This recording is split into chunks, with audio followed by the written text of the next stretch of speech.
Well, today I want to do a little update. We are busy at the backyard nursery here.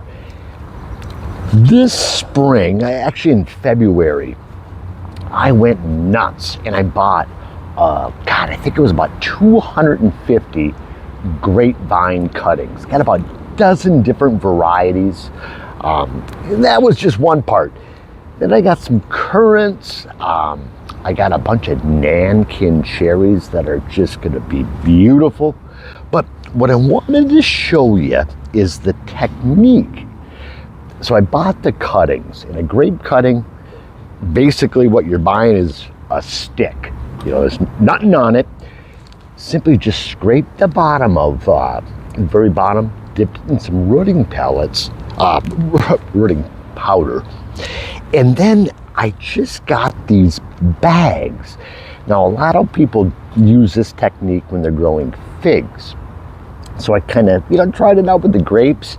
And then what I did is I took a heat mat and then I laid the cuttings lengthwise like this so I can get the maximum exposure, as far as the roots coming out.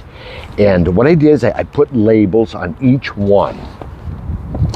And as an example, this is a Fredonia grape, and on 3-1 is when I, took the cutting, and it was just a stick.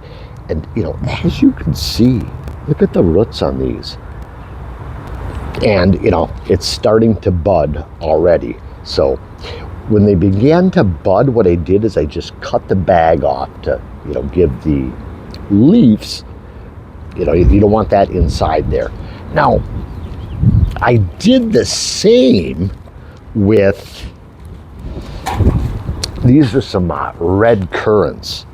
Likewise, they are looking beautiful as well. And then, so what I'm gonna do is I'm gonna plant these up in these little 1-gallon trade pots, and it works fantastic. Another thing, I got a couple of these. These are pink French pussy willows. Now, they're gonna be beautiful. Can you imagine that? Pussy willows, but pink? Nice.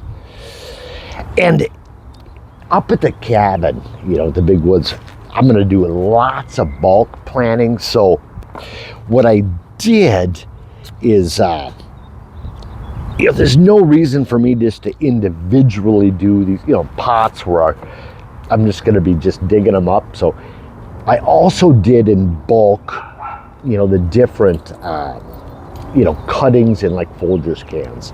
And these here were actually grape cuttings that I took from my grapevines here in the backyard last year. And as you can see, they're all budding out. Grapes are really one of the easiest things to propagate from cuttings. Another real easy one, I have several pots, are elderberries. Elderberries, and essentially you just scrape the bottom. You could stick them right in the ground, but I'm gonna give them these ones, had no roots. And so we'll get them nice roots going and then bring them up to the cabin in a couple of weeks and get them planted all over the place. But I did. This is really a great technique. Some of, like I showed that one was in 3-1. Some of the other ones, it was around February 28th is when I got like the first set of Concord grapes. I got Niagara, like that was a Fredonia. I have La Crescent, which is one that was developed by the University of Minnesota. I have a Catawba, Chancellor, a couple other fine, like fancy French ones that I don't remember exactly. But I mean, what a great way. It's a ton of fun. It's something you can do in the basement. And, if you were looking to make a little side income, this is something a person, you could buy the cuttings and sell the plants. I might have a few extras. Another thing I'm excited about too, before I close this up, I got a bunch of gooseberry cuttings and did those in the same way in the little bags, and they're coming up. gooseberry, that is going to be a fun one. They got big thorns on them, but a real good tasting berry. And with that thorns, it's good because up north, that will kind of deter the snowshoe hares because they seem to eat everything. So, and currants too. For some reason, the wildlife seems to leave them alone. But just want to give you a little update on what I'm doing, and if you're looking for an alternate way to propagate cuttings, I'm calling this the cake pop method.